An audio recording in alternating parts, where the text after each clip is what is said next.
Hello दोस्तों, राधे राधे। कैसे हैं आप लोग? तो उम्मीद करते हैं कि आप लोग सब अच्छे होंगे। तो आज के इस वीडियो में हम लोग कक्षा 6 प्रश्नावली 3.1 संख्याओं का खेल, इसका जो हुआ क्वेश्चन नंबर 20 नंबर क्वेश्चन को हल करेंगे। तो देखिए वह कहता है निम्नलिखित में जो सत्य हो उसके आगे सत्य का चिन्ह यानी सही का चिन्ह लगाना है, और जो गलत हो उसके आगे गलत का चिन्ह जो है वह लगाना है। ठीक है, तो 1 बाय 1 क्वेश्चन को हम हल करते हैं। इससे पहले जो है वह यानी 1 से लेकर 19 तक सारा क्वेश्चन को हम हल कर चुके हैं।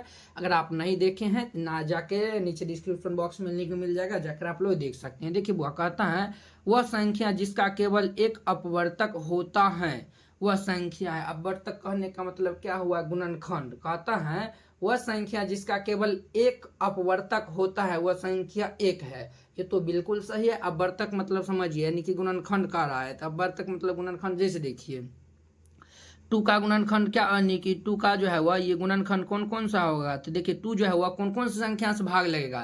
तो आप कहिएगा सर ये जो है वह 1 से भी भाग लगेगा और ये 2 से भी भाग लगेगा। उसी प्रकार जैसे देखिए 4 है, 4 कौन कौन सी संख्या से भाग लगता है? तो 4 जो है वह 1 से भी भाग लगता है, 2 से भी भाग लगता है, 4 से भाग लगता है। अब देखिए एक जो है वह किससे भाग लगता है? केवल जो है वह एक ही से जो है वह भाग लगता है।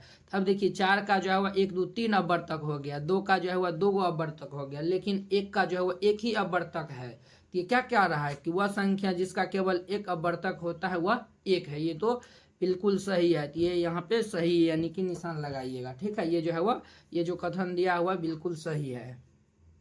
कहता है सबसे छोटी सम अभाज्य संख्या 2 है। सबसे छोटी सम अभाज्य संख्या, तो पहले अभाज्य संख्या का डिफिनीशन हम समझते हैं। अभाज्य संख्या किसको कहते हैं? हम वैसी संख्या को अभाज्य संख्या कहते हैं जिनका केवल 2 गुणनखंड हो, एक तो एक हो और एक स्वयं हो, तो वही संख्या जो है वो हमारा यानी कि अभाज्य संख्या कहलाता है। फॉर एग्जाम्पल देखिए, फॉर एग्जाम्पल जैसे देखिए 2 का केवल जो है वह देखिए एक गुणनखंड यानी एक है और ये 2 स्वयं है। और जैसे देखिए 3 में जो है वो हम भाग देंगे तो ये 1 से लगेगा और ये 3 से लगेगा, तो ये जो है वो हमारा सभी अभाज्य संख्या होगा। जैसे 3 हो गया, ये 5 हो गया, इसमें भी 1 और 5 से ही भाग लगेगा। 5 के बाद 7 हो जाएगा, 7 में 1 और 7 से ही भाग लगेगा। 7 के बाद 9 नहीं होता है, 11 होता है। 11 में जो 1 और जो है वह 11 से ही भाग लगता है। ये सभी जो है वह क्या है? तो अभाज्य संख्या है। उसी प्रकार से ये आगे भी हम लेंगे। अब देखिए इसमें कहता है सबसे छोटी सम अभाज्य संख्या 2 है। अब देखिए सबसे छोटका एम ढूंढिए कौन है? तो सबसे छोटका तो 2 है, लेकिन 2 क्या है? तो सम संख्या है। तो कहता है सबसे छोटी सम अभाज्य संख्या 2 है, तो ये भी जो है वह बिल्कुल सही है। तो ये जो है वह सही चिन्ह लगा दीजिएगा इसमें।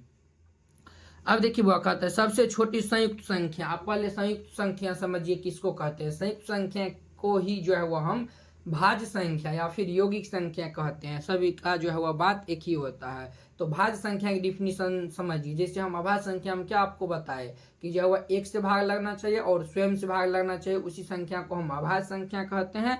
और देखिए संयुक्त संख्या या फिर भाज्य संख्या हम किसको कहते हैं? जस्ट इसका अपोजिट होता है। संयुक्त संख्या या फिर भाज्य संख्या में क्या होता है? अभाज्य संख्या में 1 और स्वयं से लगना चाहिए, और इसमें जो है 1 और स्वयं से भी लगना चाहिए और किसी और से भी लगना चाहिए। जैसे देखिए 4 है, 4 में 1 से भी लग रहा है, 2 से भी लग रहा है, और ये जो हुआ 4 अपने आप से भी लग रहा है। तो ये जो है हमारा 4 अभाज्य संख्या हो जाएगा।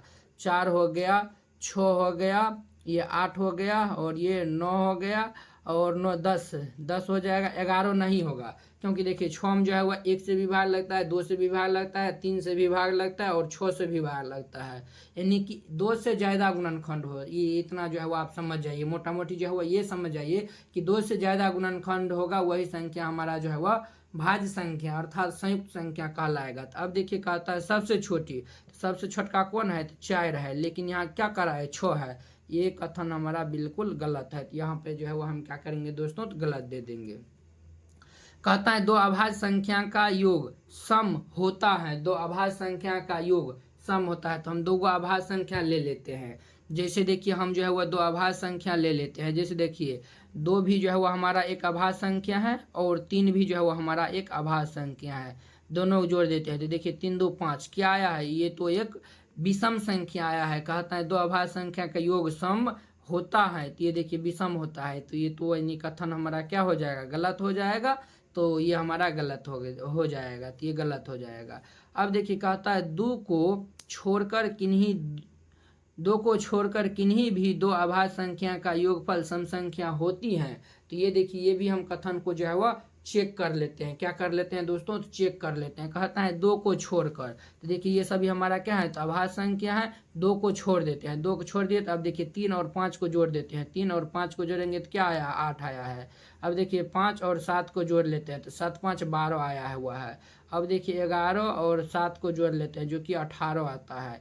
देखिए सभी क्या आ रहा है? सम संख्या आ रहा है। तो हम 2 को छोड़ देंगे और किन्हीं 2 आभाज्य संख्या लेंगे, 2 को छोड़कर और सारा जो आभाज्य संख्या लेंगे, 2 आभाज्य संख्या लेंगे, उनको जोड़ेंगे तो वह सम संख्या होगा। ये कथन बिल्कुल हमारा सही हो जाएगा। ठीक है दोस्तों, अब देखिए सभी सम संख्याएं संयुक्त संख्या हैं, ये तो बिल्कुल गलत है। संयुक्त संख्या कहने का मतलब भाज्य संख्या। अब देखिए सबसे छोटी भाज्य संख्या 4 है, लेकिन 2 भी जो है वह सम संख्या है, लेकिन 2 हमारा क्या है? अभाज्य है।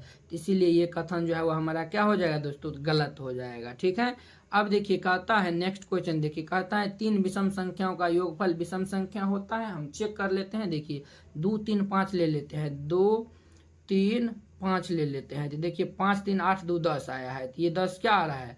सम संख्या आ रहा है। 10 क्या आ रहा है? सम संख्या आ रहा है। कहता है 3 विषम संख्याओं का योग, ये तो हम अभाज्य संख्या तीनों ले लिए हैं। ये कहता है विषम संख्या का आ रहा है। कहता है 3 विषम संख्याओं का योगफल विषम संख्या होती है, ये यानी कि हमसे कह रहा है। तो विषम संख्या हम लेंगे, तो विषम संख्या जैसे 3 भी हमारा विषम संख्या है, 5 भी विषम संख्या और 7 भी विषम संख्या है। ये तीनों को जोड़ते हैं। देखिए 7 5 12 और 3 15। तो देखिए ये क्या आया है? विषम 15 विषम संख्या है। और फिर एक और एग्जाम्पल हम ले लेते हैं। जैसे देखिए अब हम एग्जाम्पल ले लेते हैं। जैसे देखिए 5 7 और ये 9 ले लेते हैं। तो देखिए 9 6 15 और 5 9 6 15 16 5 21। देखिए ये भी जो है वह क्या आ रहा है? विषम संख्या आ रहा है। तो ये तो हमारा बिल्कुल सही हो जाएगा। 3 विषम संख्याओं का योगफल विषम संख्या होता है, ये हमारा सही हो जाएगा। 2 सम संख्याओं का योगफल सदैव सम संख्या होता है, ये बिल्कुल सही है। देखिए 2 सम संख्या ले लेते हैं, 2 4, तो ये कितना हो जाएगा? 6। 4 प्लस 6 तो कितना हो जाएगा? 10। देखिए सभी क्या आ रहा है? सम संख्या आ रहा है। तो ये भी भाई साहब हमारा बिल्कुल सही हो जाएगा। तो आई होप कि आप लोग ये क्वेश्चन बहुत ही अच्छा तरीका से समझ गए होंगे। तो चलिए अब हम नेक्स्ट वीडियो में मिलते हैं। इसके जो है वह ये हमारा 3.1 खत्म हुआ। अब हम मिलेंगे 3.2 एक्सरसाइज के साथ। अगर यह वीडियो आप लोग को अच्छा लगा होगा तो लाइक कमेंट एंड अपने दोस्तों के भी शेयर कीजिएगा। अगर आप चैनल पे नए आए हुए हैं तो चैनल को सब्सक्राइब कर लीजिए। चलिए अब हम नेक्स्ट वीडियो में मिलते हैं। जय हिंद।